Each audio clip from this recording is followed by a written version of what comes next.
Welcome to lecture number 12 for signals and systems. In today's class, we will be focusing on discrete Fourier series. In previous class, we discussed Fourier series for continuous time signals, and we also discussed properties of Fourier series. We saw that if we have a known Fourier series for continuous time signal, then if there is a slight change in that signal, maybe it's shifted or maybe there is a frequency shift in that signal, then you don't need to solve it from the scratch. You don't need to reinvent the wheel, but you just use the property and you can directly get the answer, right? And we also saw that Fourier series of periodic signals exist when there are three conditions are met. The first condition is that signal must be absolutely integrable. Number second, there must be finite minima and maxima in that particular time interval. Number three, there must be finite discontinuities in that finite interval. If these three possibilities are available in any of the signal, then any periodic signal can be, the Fourier series of any signal can be computed easily, right? Then we saw a little bit introduction about discrete Fourier series. In today's class, we will be discussing on totally about discussing on discrete time Fourier series, right? So without wasting time, let's start. We saw that if we have x of n signal available, then we can decompose their signals into its complex exponential signals, right? And we call it synthesis. What is synthesis? Sir, screenshot of the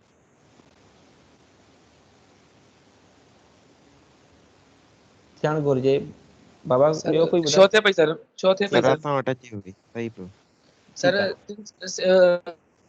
analysis means हूंदो आहे मतलब उनके analyse करणु साला असांखे मिलियल आहे input मिलियल आहे सिस्टम मिलियल आहे आउटपुट छा थींदो उनखे असां ॾेई सघूं था त एनालाइसिस आहे ऐं सिंथेसिस में सर उनखे असां एग्जांपल बि ॾेई सघूं था असांखे इनपुट बि मिलियल आहे असांखे रिक्वायर आउटपुट बि मिलियल आहे त असांखे हे खपे सिस्टम डिज़ाइन करणो आहे असांखे उनखे असां सिंथेसिस ॾेई सघूं था हम इसको इस तरह भी कह सकते हैं कि देखें, अगर आपके पास एक कंप्लीट सिस्टम, एक कंप्लीट सिग्नल अवेलेबल है, सही है, और उसको आप क्या कर रहे हैं, उसको डिकम्पोज कर रहे हैं उसके कॉम्प्लेक्स एक्सपोनेंशियल सिग्नल्स में, सही है।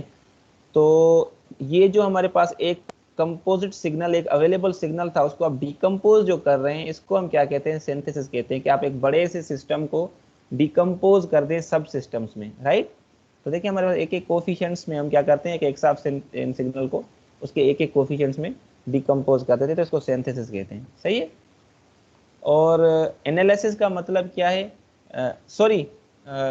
मैंने उल्टा कह दिया। जो सिंथेसिस होता है उसमें हम क्या कहते हैं कि हमारे पास बहुत सारे जो सब सिस्टम्स अवेलेबल हैं छोटे से, उनको सबको सम करके हम क्या कर रहे होते हैं, हम एक आउटपुट हम यील्ड कर रहे हैं, सही है। छोटे छोटे सब सिस्टम पैसिव कंपोनेंट्स को मिला के अगर एक सिस्टम बनाया जाए तो उसको हम क्या कहते हैं, सिंथेसिस कहते हैं, एक बड़ा सिस्टम, सही है। एक हमने बहुत सारे एन हमारे पास जो सब सिस्टम्स थे उसमें से हमने क्या कर दिया, एक कंप्लीट वन सिस्टम बना दिया, तो ये सिंथेसिस कहलाता है।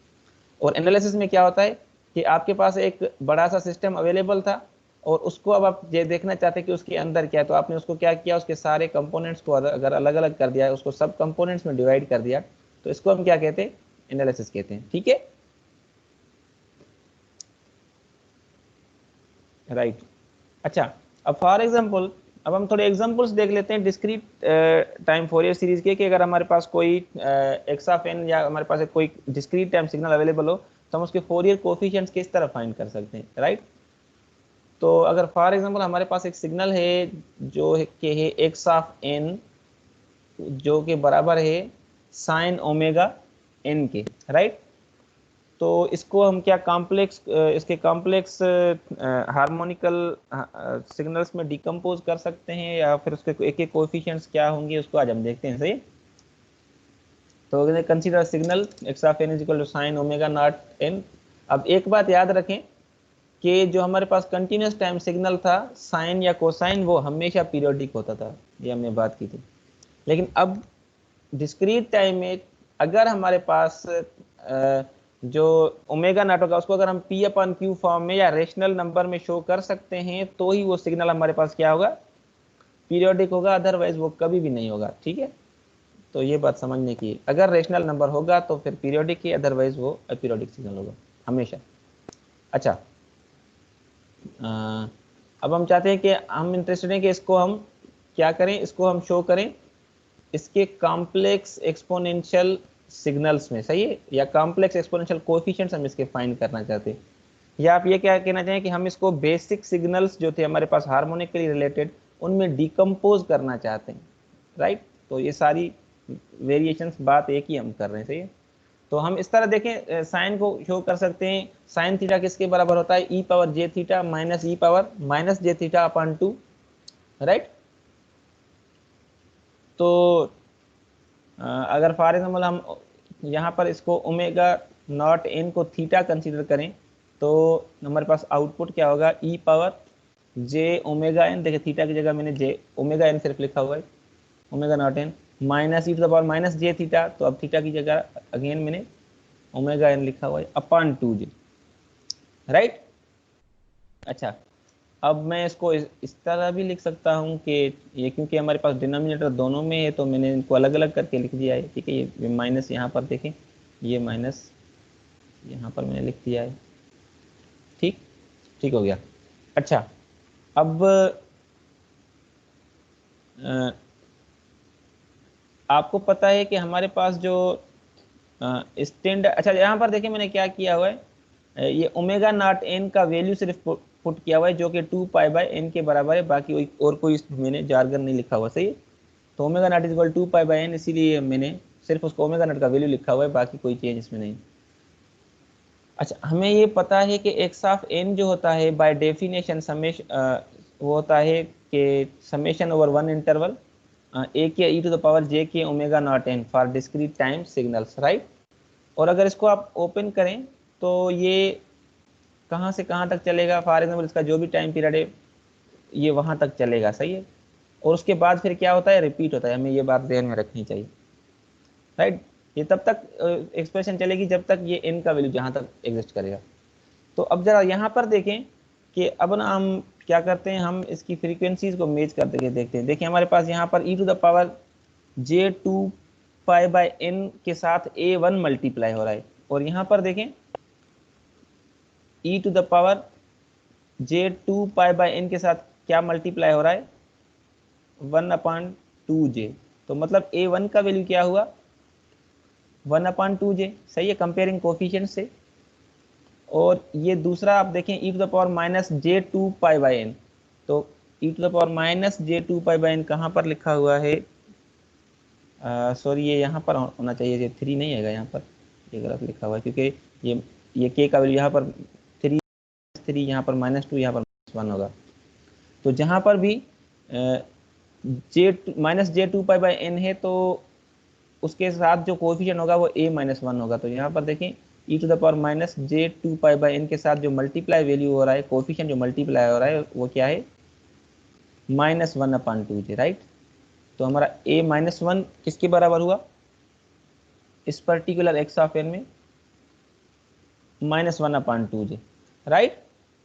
तो इसका जो हमारे पास बाकी जो सारे इसके कंपोनेंट्स हैं इस किसी भी पर्टिकुलर टाइम इंटरवल में वो क्या होंगे, 0 होंगे। अच्छा, अगर हम अज्यूम करें फॉर एग्जाम्पल हमारे पास n जो है, n का वैल्यू मतलब जो इसका टाइम पीरियड है वो 5 है। देखें अब अगर हम ये अज्यूम करें और हमें ये भी पता है कि जो हमारे पास डिस्क्रीट टाइम सिग्नल्स का जो फोरियर सीरीज होता है वो हमेशा पीरियोडिक होता है, right. Continuous time Fourier series का जो कंटिन्यूस टाइम सिग्नल का जो फोरियर सीरीज होता है वो अपीरियोडिक होता है, और जो डिस्क्रीट टाइम सिग्नल होता है उसका जो फोरियर सीरीज हम फाइंड करते हैं, एक एक कंपोनेंट्स जो होते हैं वो पीरियोडिक होते हैं, मतलब वो रिपीट होना शुरू हो जाते हैं किसी टाइम इंटरवल के बाद। अब अगर फॉर एग्जाम्पल हम कहें कि भाई इस पर्टिकुलर सिग्नल का टाइम पीरियड यहाँ पर नहीं गिवन था, मैं अज्यूम करता हूँ कि 5 था, सही है। तो ये देखें -2 से लेकर 2 तक अगर आप इसको चेक करें तो इसके बाद देखें ये वैल्यू फिर रिपीट हो रहे हैं, बिल्कुल एग्जैक्टली सेम फैशन में रिपीट होते हुए आपको नजर आएंगे। देखिए -1 पर क्या है, -1/2j, अगर इसके साथ -1 + 5 करें तो क्या हो जाएगा 4, तो 4 पे देखें अगेन क्या है ये -1/2j, तो 4 + 5 करें तो अगेन क्या हो जाएगा 9, तो 9 पर देखें अगेन ये -1/2j। लाइकवाइज 1 पर ये क्या था 1/2j, तो इसमें अगर आप +5 करें तो आपको क्या मिलेगा 6, तो 6 पर देखेंगे अगेन 1/2j है। तो लाइकवाइज हमारे पास ये बात हमें समझ आ गई कि जो फोरियर कोफिशिएंट्स होते हैं डिस्क्रीट टाइम सिग्नल्स के, वो हमेशा पीरियोडिक होते हैं। पीरियोडिक से मुराद एक पर्टिकुलर n के वैल्यू के बाद वो क्या होते रहेंगे, हमेशा रिपीट होते रहेंगे। ये हमारे पास इसके फ्रीक्वेंसी स्पेक्ट्रल कोफिशिएंट्स कह दें, फ्रीक्वेंसी कंपोनेंट्स कह दें, कुछ भी कह दें, ये हमारे पास इन दोनों पॉसिबिलिटीज़ में बात सेम है। ठीक है, तो हमने क्या कर दिया, हमने एक सिस्टम को डिकम्पोज कर दिया उसके बेसिक सिग्नल्स जो हमारे पास एक्सपोनेंशियल थे उसमें, राइट। तो अच्छा, ये एक दूसरा केस है कि अगर हमने कहा था कि हमारे पास जो n हो, हमारे पास जो ओमेगा नॉट हो वो रेशनल नंबर होना चाहिए, सही है, रेशियो ऑफ इंटीजर्स होना चाहिए। तो हम अगर अज्यूम करें यहाँ पर m का वैल्यू 3 और n का वैल्यू 5, सही है,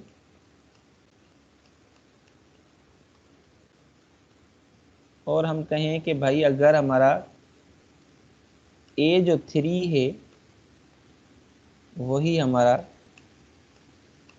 a-3 जो वैल्यू है वही हमारे पास a2 का वैल्यू है, तो हमारे पास प्लॉट किस तरह बनेगा और इसका मतलब कैसे। अगर हमारे पास देखें ओमेगा नॉट हमने 2π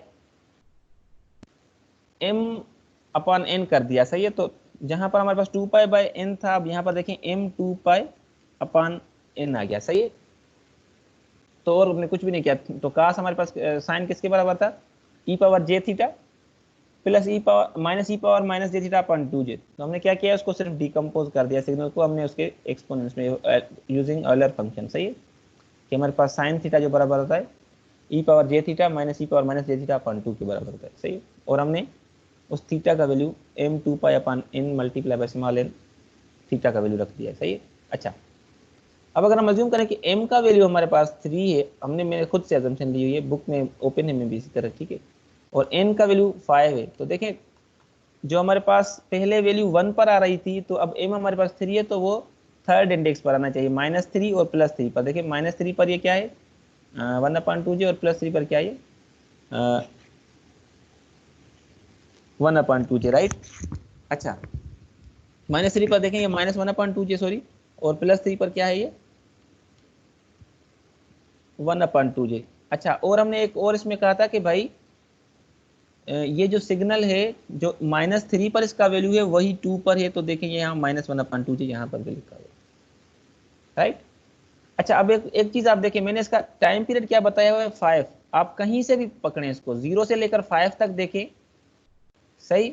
अब उसके बाद अगर आप देखेंगे आपको दोबारा वैल्यू सेम मिलेंगे, सही है।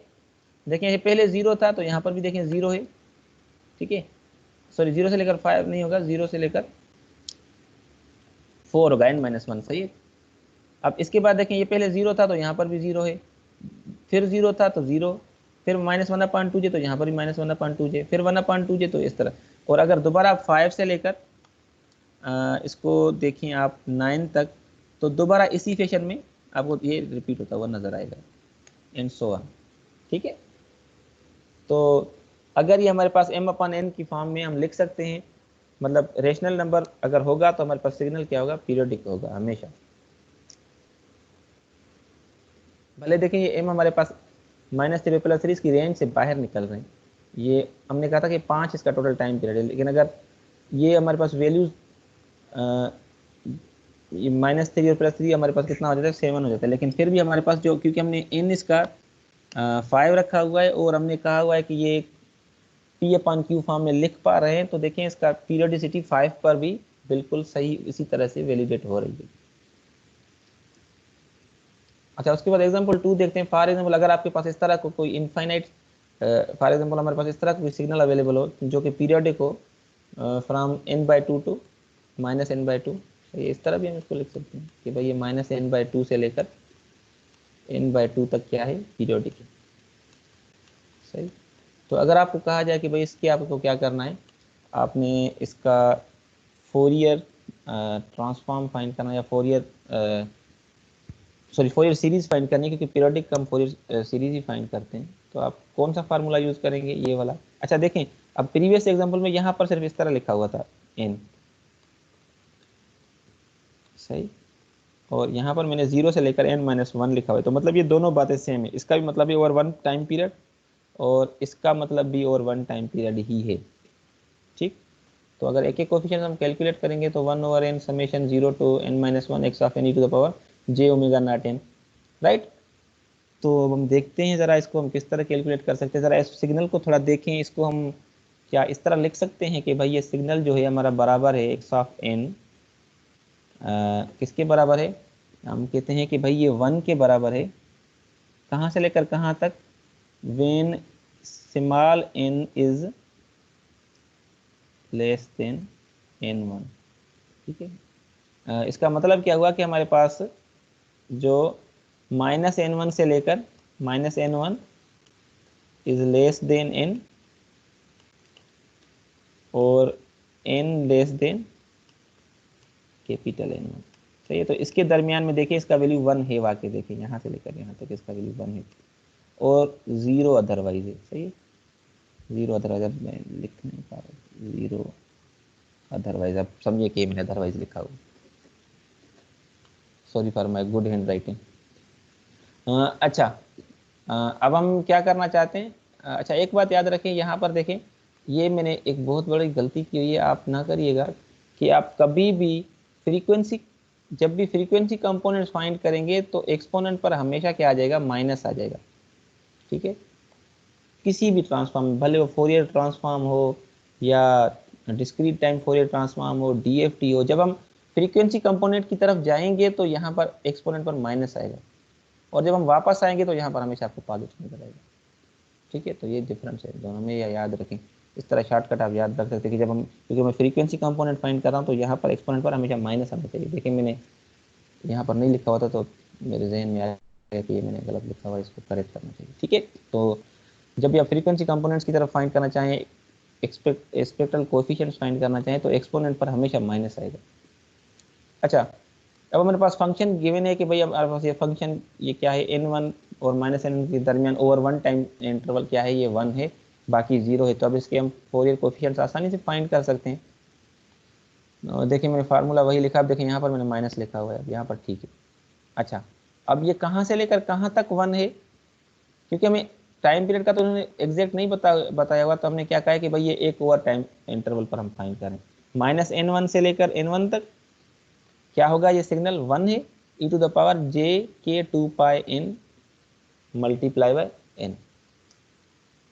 अच्छा अब देखें, हमारे पास एक नॉन समेशन है जिसको हमें सॉल्व करने की ज़्यादा ज़रूरत नहीं पड़ती कि भाई वो अगर यहाँ पर इस तरह होता है n equal to 0 to n, for example हम कहते हैं कैपिटल N और a पावर n, तो वो किसके बराबर होता है, 1 माइनस a पावर, ये जो कैपिटल N है, प्लस 1 होल अपॉन 1 माइनस ए। सही है, तो इसका हमें टोटल सम पता है कि n तक इसका सम क्या होगा, लेकिन यहाँ पर देखें इस तरह का कोई वैल्यू नहीं, तो मैं चाहता हूँ कि मैं इसको इस फॉर्म में कन्वर्ट कर दूँ। ठीक है, तो मैंने कहा कि भाई चलें इसको अगर हम m एक छोटा स्मॉल m हम एक सबस्क्रिप्ट लेते हैं जो बराबर है n plus n1।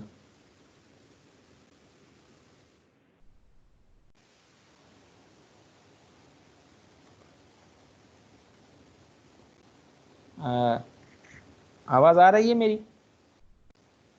Yes sir. ठीक है, तो अब देखें मैंने यस m को बराबर कर दिया किसके बराबर, n प्लस n1। अच्छा देखिए, अब शुरुआत में हमारे पास n का वैल्यू यहाँ पर क्या है, -n1, राइट। तो यहाँ पर अगर मैं n का वैल्यू -n1 पुट करूँ तो m का वैल्यू क्या हो जाएगा, -n1 प्लस n1 0। तो देखिए इनिशियल जो हमारे पास इसकी ये लिमिट है वो क्या है, 0 है। ठीक है।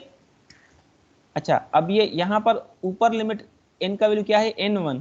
तो अगर यहाँ पर मैं n1 पुट करूँ तो n1 प्लस n1 क्या हो जाएगा, 2n1। तो मतलब m ये कहाँ से लेकर कहाँ तक चलेगा, 0 से लेकर 2n1 तक। ठीक। अच्छा, अब e to the power minus J के 2 पाई डिवाइड बाई n। अब देखिए यहाँ पर हमारे पास क्या था, n था, तो अब n हमारा किसके बराबर हो गया, m माइनस n1। सही है। तो मैंने n की जगह यहाँ पर m माइनस कैपिटल N1 लिख दिया। ठीक है, सो फार सो गुड। अच्छा, अब इसको मैं अगर मैं इस तरह लिखूं e to the power minus J के 2 pi divide by n into M और multiply by e to the power, इस तरह माइनस इंटू माइनस ये प्लस हो जाएगा, e to the power J के 2 पाई n मल्टीप्लाई बाई n1। तो लिख सकते हैं इसको इस तरह। सही है। अच्छा, अब एक बात नोट करें कि हमारे पास रनिंग वेरिएबल जो है वो m है, तो मतलब हर दफ़ा ये जो हमारे पास ये एक्सपोनेंट है इसका वैल्यू चेंज होगा, लेकिन ये पर्टिकुलर जो एक्सपोनेंट है ये सिर्फ मल्टीप्लाई हो रहा है, इसके वैल्यू पर कोई इफेक्ट नहीं आ रहा इस m के चेंज होने से। तो हम इसको कॉमन बाहर रख सकते हैं। देखिए मैंने यहाँ पर इसको ये बाहर रख दिया। ठीक है, ये बाहर आ गया, बाकी अंदर हमारे पास ये इस तरह बच गया। ठीक है, अब अज्यूम करें अगर, अच्छा अभी तक देखिए हमारे पास इस तरह की समेशन नहीं बन पाई, तो इसका एक और तरीका हमने निकाल लिया कि भाई इसको हम इस तरह लिख सकते हैं कि अगर इस सारे को हम एल्फा कंसीडर करें, और देखिए पावर का पावर क्या होता है, आपस में मल्टीप्लाई होते हैं, तो हम इसको इस तरह भी लिख सकते हैं।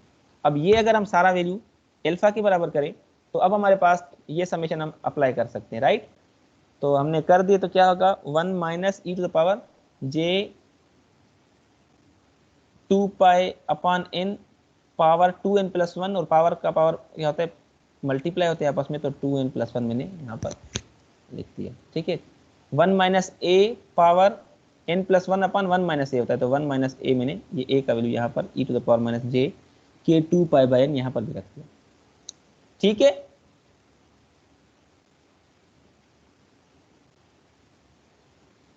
वन जीरो जी सर। ठीक कहा था। अच्छा, अब हम क्या करना चाहते हैं, अब हम इसको इस तरह अब हम एक और काम कर सकते हैं कि यहाँ से मैं e to the power minus J के 2 पाई n upon n plus 1 upon 2, सही है, ये मैं कॉमन निकालना चाहता हूँ। यहाँ से मैं कॉमन, अगर कॉमन निकलेगा तो बाकी क्या बचेगा, अब यहाँ पर 1 था, देखें अब ये यहाँ पर अगर ये वैल्यू इसके ऊपर है, तो अगर यहाँ पर यही वैल्यू होगी तो जब ये मल्टीप्लाई होंगे तो e टू द, अगर इसको हम x कंसीडर करें सारी वैल्यू को माइनस एक्स और इसको x, तो e to the power x और e टू द पावर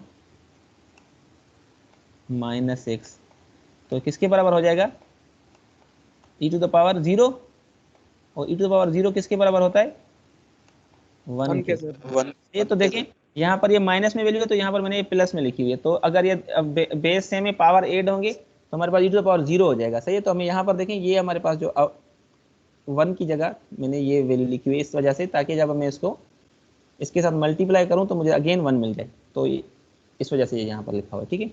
अच्छा, अब यहाँ पर देखें 2n 1 प्लस 1 था, लेकिन अब मैंने कॉमन क्या निकाला हुआ है इसमें से, मतलब पूरे टर्म में से n1 प्लस 1 अपॉन 2, सही है, ये कंप्लीट टर्म में कह रहा हूँ, सही। तो अब बाकी अंदर क्या हो कि जब हम इसके साथ ऐड करें तो 2n प्लस 1 मिले, तो ये टर्म अगर आप इसमें से ऐड करेंगे इसमें तो आपको क्या मिलेगा, अगेन 2n प्लस 1 यहाँ पर मिलेगा। सही है, तो ये हमने यहाँ से ये कॉमन वैल्यू निकाल दी। अब आप इस पर खुद से प्रैक्टिस करिएगा, देखिएगा ये बड़ा ही आसान है, लेकिन थोड़ा मैथमेटिक्स रिक्वायर करता है। अच्छा, अब अपान में से मैंने क्या किया कि e to the power minus J के 2 पाई अपॉन 2n, यहाँ से मैं कॉमन निकाल रहा हूँ, यहाँ से देखो ये, सही। तो यहाँ पर कौन सा वैल्यू हो जो कि मैं इसके साथ जब ऐड करूँ तो मुझे क्या मिलना चाहिए, 1 मिलना चाहिए, तो वो क्या होना चाहिए भाई,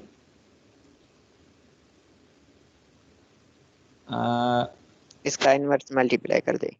हाँ बिल्कुल, इसको प्लस, यहाँ पर प्लस आ जाएगा, यहाँ पर ये देखें, यहाँ पर प्लस अपॉन यहाँ पर 2 आएगा। देखें अब जब माइनस और प्लस ये वैल्यू ऐड होंगे तो क्या हो जाएगा, e पावर 0 हो जाएगा, और यहाँ पर भी क्या आना चाहिए, 2n आना चाहिए, राइट? ठीक है।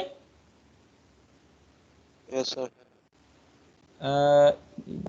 क्या ये बात ठीक है? नहीं, यहाँ पर, यहाँ से मैं अगर कॉमन, यहाँ से क्या कॉमन निकलना चाहिए भाई? माइनस जे के 2π/2n, तो यहाँ पर क्या होना चाहिए? प्लस जे के 2π/2n, सही है, ठीक है। और यहाँ पर माइनस, अब जब इनको ऐड करेंगे तो दोबारा हमें मिल जाएगी, ओके करेक्ट है, सही है। तो ये गलती मैंने आगे भी डुप्लीकेट की होगी। बहरहाल चलें, इसको हम फिर बाद में मैं करेक्ट करके स्लाइड्स आपको सेंड करूँगा, सही है। तो अब देखें, इसको अगर हम, ये जो हमारे पास टर्म था, ये देखें, इसको इसके साथ मल्टीप्लाई करें, जे के 2π/n को n1 के साथ, तो एक टर्म हमारे पास ये मिलेगा, सही है। और अगर इसको जे के 2π/n को इसके साथ मल्टीप्लाई 1/2 के साथ, तो हमारे पास ये टर्म मिलेगा, सही है। ये हमने इसको अलग अलग लिखा हुआ है। अब एक बात नोट करें कि ये हमारे पास टर्म ऑलरेडी यहाँ पर अवेलेबल था, अब ये हमने दूसरा कैलकुलेट किया, अब ये प्लस में है, ये माइनस में है, ठीक है, और आपस में मल्टीप्लाई e⁻0 हो जाएगा। e⁻0 हमारा किसके बराबर होता है? 1 के, सही है। बाकी हमारे पास टर्म क्या बच गया? ये तो हमारे पास खत्म हो गया, बाकी बच गया e⁻ जे के 2π/2n, तो माइनस जे के 2π/2n, ये आपस में क्या हो जाएगा? खत्म हो जाएगा। यहाँ पर क्या हो जाएगा हमारे पास? 1। तो बाकी हमारे पास देखें, ये वैल्यू बच गई, सही है। और यहाँ पर हमारे पास 2n होगा, मैंने नहीं लिखा, ये गलती है, इसको आप करेक्ट कर दीजिएगा, सही है। अब 2 कट जाएगा, ये 2 यहाँ से कट गया, ये 2 यहाँ से कट गया, ठीक है भाई। तो बाकी हमारे पास क्या बच गया? e⁻j⁻n माइनस e⁻−j⁻n, ठीक। अच्छा, अब ये टर्म जरा, अच्छा मैंने और काम क्या किया, 1/2 जे न्यूमिनेटर में भी मल्टीप्लाई किया, डिनोमिनेटर में इस तरह हम कर सकते हैं। अब ये जरा देखें, आपको कोई समेशन इस तरह नजर आई होगी, ओ सॉरी, एलर फार्मूला इस पे अप्लाई कर सकते हैं कि E sin θ is equal to 1/j⁻ minus e⁻−j⁻, सही है। तो हमने इसको लिख दिया साइन, अब ये हमारे पास थीटा किसके बराबर है? के से लेकर यहाँ तक वैल्यू, सही है। तो थीटा में हमने के 2π/n n1 + 1/2 लिख दिया, राइट। अच्छा, अपॉन, अब यहाँ पर देखें वही वैल्यू आ रही है e⁻j⁻ माइनस e⁻−j⁻, तो साइन के π/n यहाँ से मिल गया, ठीक है बेटा। तो ये हमारे पास इसके एक एक कोएफिशिएंट्स हमें मिल गए। लेकिन एक बात याद रखें, हमने यहाँ पर अभी तक a0 को फाइंड नहीं किया हुआ, सही है। तो a0 भाई यहाँ से किस तरह हम फाइंड कर सकते हैं? अगर k का वैल्यू 0 पुट करें, देखें a के बराबर होता है ना, ये देखें a k, अगर यहाँ पर हम 0 पुट करें तो ये k हर जगह पर 0 हो जाएगा। तो अगर यहाँ पर आप k को 0 पुट करें तो आपको क्या मिल जाएगा?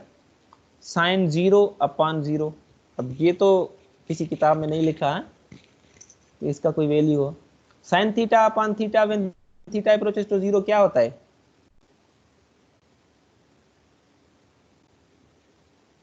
वन के बराबर होता है सर, वन के बराबर होता है सर, सही है। लेकिन अगर आप यहाँ पर देखें, यहाँ पर डी लॉपिटल रूल अगर आप लगाएं तो डी लॉपिटल रूल क्या कहता है कि न्यूमिनेटर का डेरिवेटिव अलग फाइंड करें और डिनोमिनेटर का अलग फाइंड करें और उसमें 0 पुट करें। तो जब आप इसमें इसका साइन का डेरिवेटिव क्या होता है? कास मल्टीप्लाई बाय जो अंदर फंक्शन लिखा हुआ है, इससे आपको क्या मिलेगा? 2πn/n + 1/2, सही है। और नीचे वाले का डेरिवेटिव आपको क्या मिलेगा? cos k π/n multiply by अंदर वाले का डेरिवेटिव क्या मिलेगा? π/n, सही है। जब आप उसको सॉल्व करेंगे तो आपको इन k = 0 आपको ये वैल्यू मिलेगी, सही है। आप इसको हल करिएगा, अगर आपको दुश्वारी हो तो फिर मैं इसकी एक छोटी सी वीडियो बनाकर आपको ग्रुप पे सेंड कर दूंगा, ठीक है सर? ठीक है सर, ठीक है। यहाँ पर अब ये डेरिवेटिव मैं अज्यूम करता हूँ कि आपको समझ आएगा। k देखें नहीं, इसमें कोई आपके पास कॉम्प्लेक्स डेरिवेटिव तो नहीं होगा। cos, अब cos में 0 पुट करेंगे तो cos 0 1 के बराबर होती है। ये अंदर वाले का जो डेरिवेटिव देखें इस तरह होता है ना कि cos हमारे पास f(x) जी सर, इसके एंगल का डेरिवेटिव सर। हाँ, एंगल का डेरिवेटिव, एंगल का अलग डेरिवेटिव लेना पड़ता है सर। हाँ, अगर एंगल का डेरिवेटिव आप जब फाइंड करेंगे तो आपके पास फिर वैल्यू आप सिंपलीफाई करेंगे तो यही मिलेगी, राइट। ठीक है भाई, सर समझ गए सर, सही है। तो हमारे पास एक एक किसके बराबर हो गए? इसके कंपोनेंट्स, ये जो हमारे पास सिग्नल था इसके जो एक एक कंपोनेंट्स हैं वो ये हैं कि व्हेन k ≠ 0। अब देखें, ये मैंने यहाँ पर थोड़ा सा चेंज लिखा है, when k ≠ 0 plus minus n plus minus 2n, क्योंकि हमें पता है कि जो डिस्क्रीट टाइम फोरियर सीरीज होती है वो पीरियोडिक होती है, राइट। एक n के बाद फिर वो सेम फैशन में रिपीट होना शुरू हो जाती है। तो अब देखिए मैंने कहा कि when k is not equal to 0 और ना ही वो किसी n के बराबर हो multiplied with some integer multiple, सही है।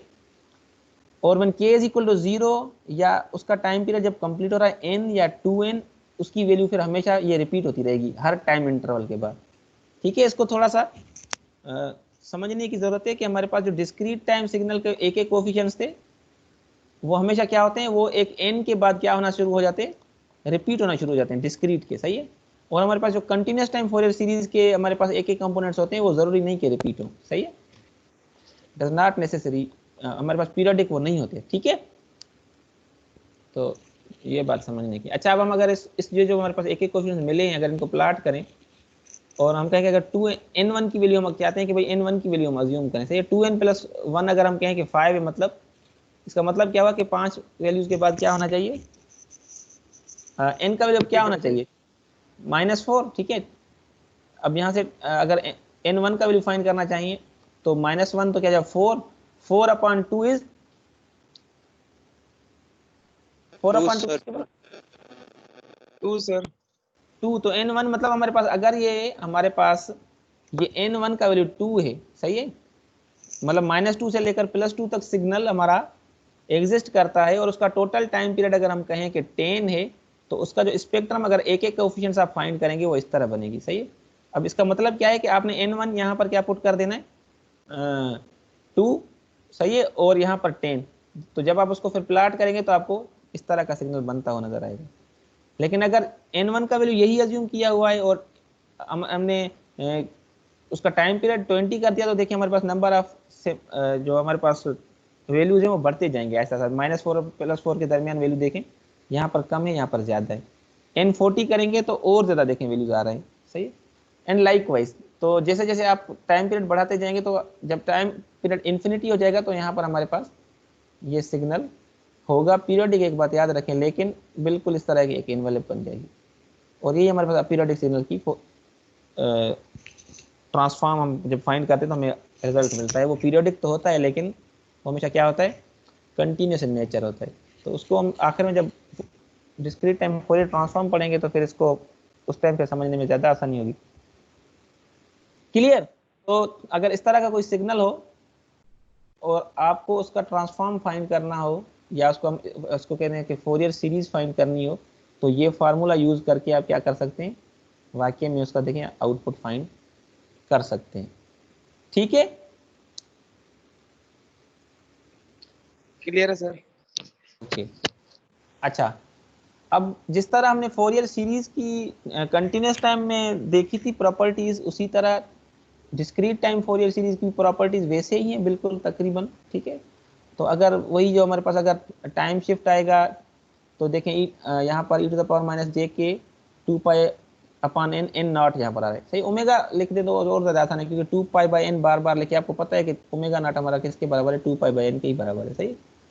तो वही शिफ्ट आ रहा है। अगर लीनियर है, अगर एक का आपको फोरियर ट्रांसफॉर्म एक की प्रॉपर्टीज और दूसरे की प्रॉपर्टीज पता है, उनको ऐड कर रहे हैं, तो तीसरे की जो प्रॉपर्टीज होगी उन दोनों के सम के बराबर होगी हमारे पास कोफिशिएंट जो होंगे। तकरीबन चीज़ें वही हैं, सही है, जो हमने कंटिन्यूस टाइम फोरियर सीरीज में देखी थी। अगर आप इसको हल करें, अगर आपको फिर कोई दुश्वारी होगी तो फिर इसको हम दोबारा इसको फिर कवर कर लेंगे, ठीक है। अच्छा, देखिए अभी तक हमने क्या कहा है, हमने एक सिग्नल, सिर्फ एक सिग्नल की बात की। अगर एक सिग्नल हो भाई तो उसकी अगर हम फोरियर सीरीज फाइंड करें तो वो क्या होगी, ठीक है। अभी तक हमने ये नहीं देखा क्योंकि हमें पता है कि हमारे पास जो सिस्टम होता है उसमें हम सिग्नल सिर्फ अप्लाई इनपुट नहीं करते, लेकिन उसका कुछ ना कुछ इम्पल्स रेस्पॉन्स भी होता है। तो आउटपुट क्या होता है हमारा, वो कन्वोल्यूशन होता है किसका, इनपुट का और उसके इम्पल्स रेस्पॉन्स का एज वेल, सही है। तो अब हम देखते हैं कि LTI सिस्टम्स जो होते हैं, LTI सिस्टम्स, वो हमारे पास उसकी डेफिनेशन में क्या होता है भला। देखिए अब हमारे पास एक तो हमें क्या चाहिए उसमें हमें, आपको पता है कन्वोल्यूशन किसके बराबर होता है, x ऑफ t, सही है, convolution with h of t, सही है। आउटपुट हमारा इसके बराबर होता है, सही, यहाँ पर मुझे इक्वेशन लिखनी चाहिए थी, नहीं लिखी। अच्छा, तो आउटपुट हमारा किसके बराबर होगा भाई? अगर हम कहते हैं कि आउटपुट में, उसमें जाहिर बात है उसमें भी कोई ना कोई कॉम्प्लेक्स कोफिशिएंट्स होंगे, उसको हम बी के अगर लिख दें, सही है, वो किसके बराबर होने चाहिए? ए के और एच ऑफ जे के ओमेगा नॉट एन के बराबर होने चाहिए हमेशा, सही है।